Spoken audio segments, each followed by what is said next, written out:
जो औरत लंका के जो रूम में बैठकर दारू पीती है, वो समाज का क्या रक्षा करेगी? जो बार बार चिल्ला चिल्ला के जो कह रही है ये कि अजय तिर्की रेपिस्ट है, मैं कहना चाहता हूँ ये 22-23 साल पहले का मामला है। समझा, निशा भगत पागल हो गई। अगर वो बलात्कारी रहते तो समाज में उनको इज्जत नहीं मिलता। आज पूरे झारखंड में अजय तिर्की का नाम है, उनको लोग जानते हैं। आज ये समाज के लिए बहुत अच्छा काम कर रहे हैं। लालपुर बिरसा मुंडा समाधि स्थल के पीछे जो ज़मीन है उसका मामला अब तूल पकड़ता जा रहा है। कल दोनों ही पक्ष जो है झंडा कड़ी करने वहाँ पहुँचे थे। पहला पक्ष अजय तिर्की वहाँ मौजूद रहे, दूसरा पक्ष निशा भगत रही। दोनों के बीच में झंडे को लेकर के विवाद चल रहा था। झंडा वहाँ लगना चाहिए या नहीं लगना चाहिए, इसी पर सारी वार्तालाप कल वहाँ रखी गई थी। उस दौरान स्थिति परिस्थिति जो है प्रशासन ने संभालने का प्रयास किया और दोनों ही पक्ष आमने सामने दिखे। दोनों ही पक्ष एक दूसरे के ऊपर आरोप लगाते हुए दिखे। पूरा हंगामा हुआ, तमाशा हुआ। सभी लोगों ने अपने अपनी राय रखे, पक्ष रखे, सभी लोगों ने देखा। लेकिन अब जो पक्ष निकल के सामने आ रहा है, जिसमें अजय तिर्की ये कहते हुए नज़र आ रहे हैं कि जो भी चीज़ें आरोप स्वरूप मेरे ऊपर लगाई गई हैं वो कहीं ना कहीं उन मामलों में ये कोर्ट की ओर से बरी कर दिए गए हैं। और मैं जानकारी के अनुसार ये बता दूं कि अगर किसी व्यक्ति को कोर्ट ने अगर बरी कर दिया है और उसके मामले को लेकर के आप अगर पब्लिकली कोई अफवाह उड़ाते हैं तो कोर्ट ऑफ कंडेम्प्ट माना जाएगा। अजय तिर्की हैं, समझते हैं कि पूरे मामले पर आज क्या ये अपनी राय रखेंगे। पता चल रहा है कि आप ये जो भी चीज़ें हुई हैं कल, उसको लेकर के आपने न्यायालय का दरवाज़ा खटखटाने का जो है निश्चय किया है कि हम जाएंगे वहाँ पर, न्यायालय जाएंगे। क्यों न्यायालय जाना चाहते हैं आप अजय तिर्की? देखिए, पहला चीज़ है कि जो निशा भगत के द्वारा जो इस तरह का प्रेस मीडिया के माध्यम से जो आरोप लगा रही है कि रेपिस्ट जो बोल कर कहा जा रहा है, तो उसको समझना चाहिए कि मैं कोर्ट से बाइज्जत बरी हुआ हूँ और मैं अभी से आंदोलन नहीं कर रहा हूँ। ये लोग अभी आजकल ना करें आंदोलन।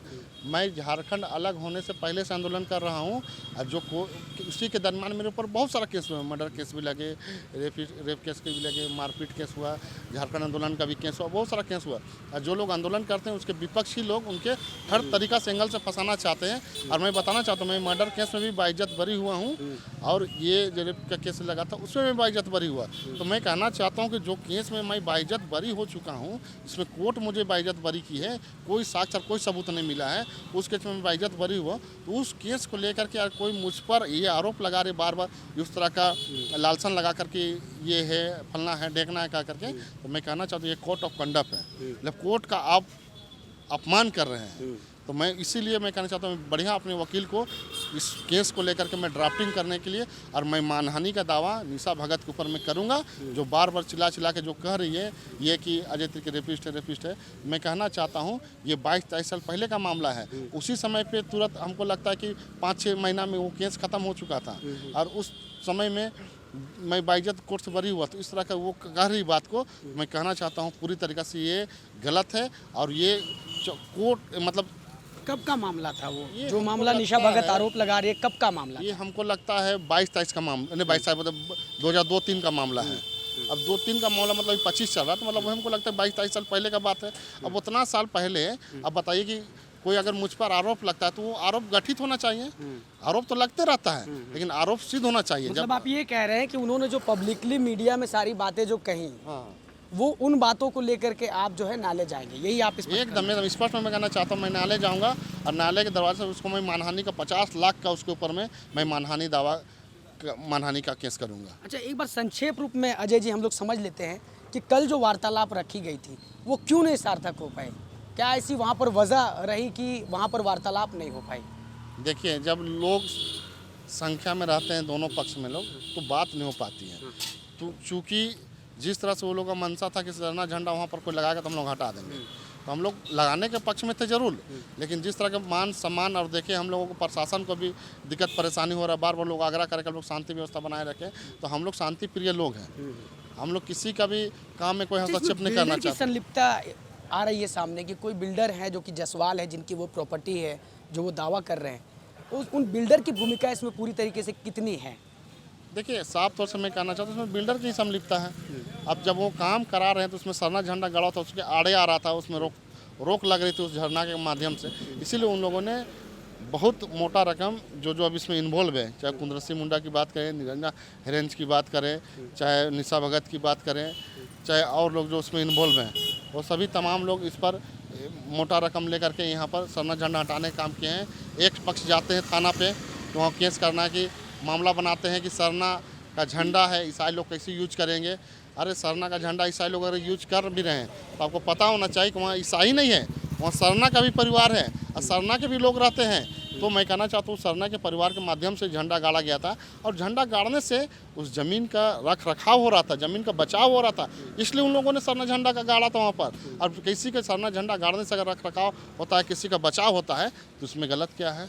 इतना शक्ति तो है हमारे सरना झंडा में कि हमारा ज़मीन कम से कम बचाव हो रहा है, उसमें सरना परिवार भी है, वो अपने बचाव कर रहे थे अपने घर द्वार का। उसी झंडे का आड़ लेकर के देखिए धर्म और समाज को लोग जो है कहीं ना कहीं भंजाने का काम करते हैं। एकदम उसी चीज़ को कॉपी किया जा रहा है। यही वजह भी है कि झारखंड की ज़मीनें जो है लूटी जा रही हैं। तो ऐसे में आपको नहीं लगता है कि झंडे का इस्तेमाल कई एक जगह हो जा रहा है जहाँ पे नहीं होना चाहिए, अपमान हो रहा है झंडे मैं का? कह तो रहा हूँ ये लोग ऐसे ही है ना कि कहीं झंडा गाड़ने का भी पैसा लेती है ये लोग, जमीन में कब्जा करने का, और कहीं झंडा हटाने का भी पैसा लेते हैं। मतलब दोनों समाज की आड़ में झंडा गाड़ने का भी पैसा, झंडा उखाड़ने का भी पैसा। मैं दिखाऊंगा, आप मेरे साथ कभी एक आध दिन चलिएगा विकास जी, मैं आपको दिखाऊंगा इन लोगों ने कितना जगह झंडा गाड़ने का कभी काम किया है। सब जगह झंडा गाड़ कर मतलब पैसा कमाने का काम किया है, और आज इस बार झंडा उखाड़ने का पैसा लिए हैं। तो ऐसे लोगों से पूरे समाज को सचेत होने की ज़रूरत है। कल जो वार्तालाप रखी गई थी उस वार्तालाप में आपकी भूमिका क्या थी वहाँ पर? देखिए मेरी भूमिका यही थी कि हमने मेरे माध्यम से ही वहाँ के सब लोगों से बात करके झंडा गाड़ने का हम लोगों ने आह्वान किया था। कल बीपे का दिन था, हम लोग झंडा गाड़ेंगे, लेकिन जिस तरह का माहौल था उस माहौल में हम लोग गाड़ नहीं पाए, क्योंकि दोनों तरफ से बगजा के होने की स्थिति और दोनों अशांति फैलाने की मतलब बहुत सारा संभावना थी, और हम लोग कभी भी अशांति फैलाना नहीं चाहते हैं। इसलिए हम लोग उस माहौल को क्रिएट नहीं करके हम लोग एक सबसे बात करके बोले कि बेहद हम लोग से बैठक करेंगे। अच्छा झंडा गड़े या ना गड़े ये मेरा मसला नहीं है, सबसे मेन मसला है कि ज़मीन कैसे बचे, मेन मसला ही है। अरे झंडा गाड़े ना गाड़े ये बात की बात रहा, लेकिन मेन मकसद वहाँ ज़मीन कैसे बचे इसका मामला है, और हम लोग ज़मीन बचा कर रहेंगे। देखिए अजय तिर्की जी ने जितनी बातें बताई है मैं एक बार आपको फिर से बता देता हूँ कि जो बातें बताई है।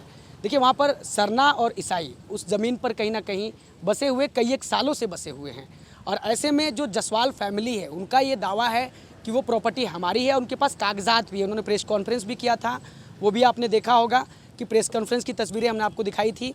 तो किसी तरह से ज़मीन वहाँ पर बचा रहे, इसको लेकर के सरना और ईसाई एक दूसरे के आमने सामने नज़र आ रहे हैं। और आदिवासियों की तरफ से हमेशा की तरह अजय तिर्की वहाँ पर उस वार्तालाप में मौजूद थे, वहाँ पर निशा भगत भी थी। तमाम लोग जो एक दूसरे के खिलाफ में खड़े थे कहा जाए एक प्रॉपर्टी को लेकर के, तो निश्चित तौर पे कहीं ना कहीं ज़मीन को बचाना ही वहाँ पर उद्देश्य है। मेन उद्देश्य मैं अभी भी कह रहा हूँ, वहाँ झंडा लगे ना लगे ये मेरा मेन मकसद नहीं है। मेन मकसद है कि ज़मीन कैसे वहाँ पर बचेगी, ये मकसद है। और उस दिन हमारे साथ में थे हमारे मुन्ना जी है, तो ये भी बात अपना रखेंगे, कुछ ना कुछ कहे कि इससे जुड़े सरना समाज से जुड़े हैं। और मैं कहना चाहता हूँ, साफ तौर से कहना चाहता हूँ, ज़मीन बचाना मेन मकसद है, झंडा लगे ना लगे ये मेन मकसद नहीं है।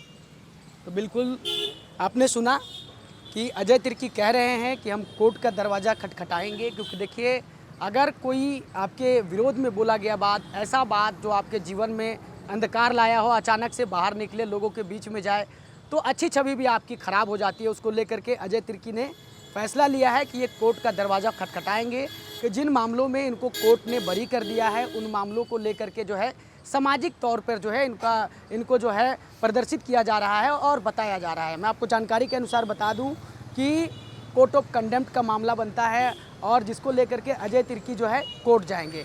फिलहाल आगे हम निशा भगत का भी पूरे मामले पर आपको हम इंटरव्यू दिखाएंगे कि क्या कुछ कहना है उनका उस ज़मीन पर, वो वहाँ पर क्यों पहुँच रही हैं। क्योंकि देखिए बातें आ रही हैं ये भी सामने कि देखिए कुछ जो कि बिल्डरों की जब संलिप्तता आती है तो सरना का झंडा भी बदनाम हो जाता है। आप मानते हैं अजय जी?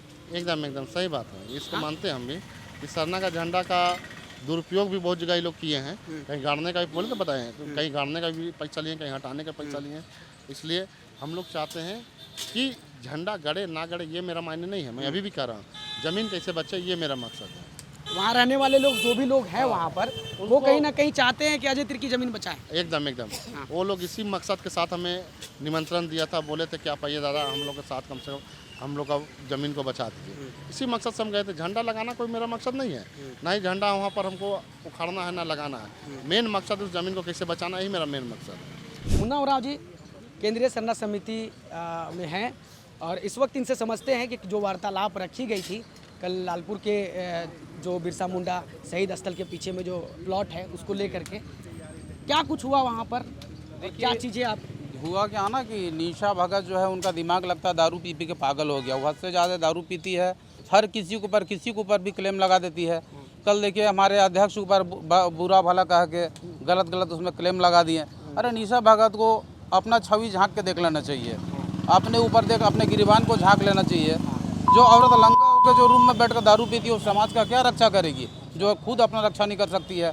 हम न्यूज़ के माध्यम से देखें हम कि कुछ प्रेस वालों को बुलू जुलूल बोल रहे हैं कि आप लोग बिके हुए हैं। अरे प्रेस ऊपर वालों प्रेस वाले किसी पे नहीं बिके रहते हैं, वो न्यूट्रल रहते हैं, निष्पक्ष न्यूज़ देते हैं। वो जो भाई जानते हैं वो बोलते हैं और सच्चाई को दिखाते हैं। लेकिन हमने देखा न्यूज़ वाले में, हमने चैनल देखा, वो चैनल वालों को भी हड़का रहे थे कि तुम लोग बिके हुए हो, तुम लोग ऐसे हो वैसे हो, पैसा लेकर उल्टा पुल्टा चलाते हो। तो हमको लगती है कि पागल हो गई हो, बहुत ज़्यादा दारू पीना चालू कर दिया टेंशन में और वो पागल हो गई है।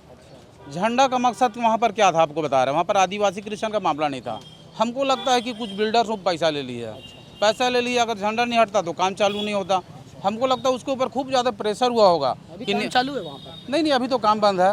मजबूरी था उन लोग को झंडा हटाना। बोले हमारे अध्यक्ष महोदय इतने शांतिप्रिय व्यक्ति हैं, केवल इस समाज के लिए अच्छे काम करते हैं। वो जलन भावना हो गया है हमारे अध्यक्ष जी से, जल गए लोग।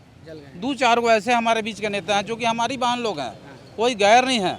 लेकिन पता नहीं क्या हुआ, कल भैया बोलने वाला भैया आज गलत लगने लगा। भैया का कद जैसे जैसे ऊंचा बढ़ रहा है, जितना भैया अच्छा काम कर रहे हैं। निशा भगत बोल रही थी कि मतलब कि बलात्कारी हैं अजय तिर्की। निशा भगत पागल हो गई है, समझा। निशा भगत पागल हो गई। अगर वो बलात्कारी रहते तो समाज में उनको इज्जत नहीं मिलता। आज पूरे झारखंड में अजय तिर्की का नाम है, उनको लोग जानते हैं। आज ये समाज के लिए बहुत अच्छा काम कर रहे हैं। जहाँ समाज को दिक्कत होता है वहाँ खड़ा हो जाते हैं, निष्पक्ष खड़ा होते हैं। 200-400-500 रुपया लगा देते हैं, पैसा लेते नहीं है। और ये लोग झंडा उखाड़ने का पैसा लेता है और गाड़ने का भी बिल्डर से पैसा लेता है। रांची में तो बहुत ही हम चैनल के माध्यम से देखें कि झंडा गड़ता है, 1 महीना बाद झंडा उखड़ जाता है। और यही निशा भगत जैसा लोग की आदत है। और उसके बाद वो लोग जब राज खुलने लगता है तो पिला जाते हैं और किसी को उल्टा पुल्टा क्लेम करने लगते हैं। कानून को लेकर के वो पैदल चल के आई थी यहाँ, बोल रही थी झारखंड सब ढकोसला था, सब पैसा कानून ढकोसला था। अरे वो तो झारखंड में बच्चा बेचने का काम करती, मानव तस्कर हो। आज पता कर लीजिए, गुमला लोहरदगा सिमडेगा लतेहार में वो मानव तस्कर है। वो दिल्ली में प्लेसमेंट एजेंसी को बेचती है, यहाँ से बेचती है, बच्चा सप्लाई करती है और दूसरे को क्लेम लगाती है। पहले वो अपना गिरिबान झांक के देख लेना।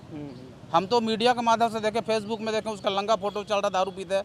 हमारे समाज की कोई अच्छी बच्ची लोग वैसा दारू नहीं पीती है, कोई अच्छा बन वैसा दारू नहीं पी सकती। वो पागल हो गई है और उलूल जुलूल बके जा रही हो। अगर आधा ब्रेन उसका ख़त्म हो गया दारू पी के टेंशन में, इसलिए कोई पैसा ले लेती है और पोजीशन नहीं देती है तो उसके ऊपर प्रेशर बढ़ जाता है। आप अपना परिचय बता दीजिए। मेरा नाम मुन्ना उरांव हुआ, केंद्रीय संरक्षण समिति का सदस्य हुए। तो आपने देख लिया, आगे और कुछ क्या कुछ इस पूरे मामले पर होता है हम आपको ज़रूर अपडेट कराएंगे। तब तक के लिए नमस्कार, जोहार।